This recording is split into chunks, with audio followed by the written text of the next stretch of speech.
দাদা আজকে আমি চলে আসলাম পাখিরালয়, কি কি দেখা যাবে এখানে, পরিবেশটা একটু জানাবে।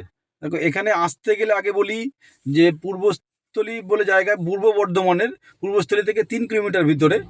আর এখানে ভিতরে ঢুকলে পরে প্রথমে একটা ঝিল দেখতে পাবে, যেখানে বহুত নৌকা রয়েছে। নৌকায় করে তুমি ঝিলের ওই পারে যেতে পারবে। একদম আর নৌকার ভাড়া হচ্ছে প্রতি ঘন্টায় 200 টাকা করে। একদম আর ওই পারে গেলে পরেই একমাত্র বিভিন্ন ধরনের পাখি দেখতে পাওয়া যাবে। একদম আর এখানে যদি মনে করো ফ্যামিলি সমেত আসবে, ফ্যামিলি সমেত আসলে পরে এখানে গেস্ট হাউস আছে, একদম থাকার জন্য সুন্দর সুন্দর ঘর করা আছে। একদম আর খাবারের ব্যবস্থাও আছে, এখানে বিভিন্ন ধরনের হোটেল আছে, একদম হোটেলে আপনি খেতেও পারবেন।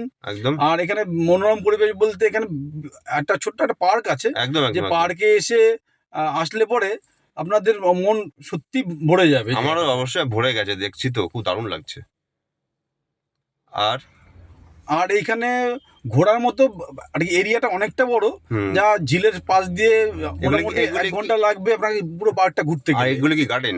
হ্যাঁ, এটা গার্ডেনের বিভিন্ন ধরনের গাছগুলো রয়েছে। হুম আম গাছ আছে, লিচু গাছ আছে। হুম আর ভিতরে পুরো ফুল গাছ দিয়ে সাজানো আছে ভেতরটা। একদম আর একদম এটা একদম। শীতকালে আসলে পরে সব থেকে ভালো হয়। হ্যাঁ। আপনারা এসছেন এখন গরমের সময়, যদি এটা শীতকালে আসতেন সব আর থেকে পাখিগুলো পাখিগুলো একটু অতটা দেখা যাচ্ছে না এই মুহূর্তে। একদম কিন্তু শীতের সময় আসলে পরে হুম। বিভিন্ন ধরনের পাখি, বিভিন্ন দেশ থেকে বহুত রকমের পাখি আসে।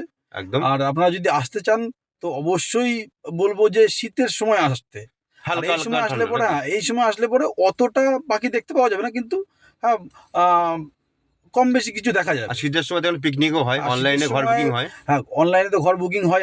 এই জন্য ফোন নম্বরও দেওয়া আছে এর মধ্যে, যে একদম ফোন একদম করে ঘর বুকিং করে হ্যাঁ। আসতে পারেন এখানে। আর অনলাইনের ব্যবস্থাও আছে।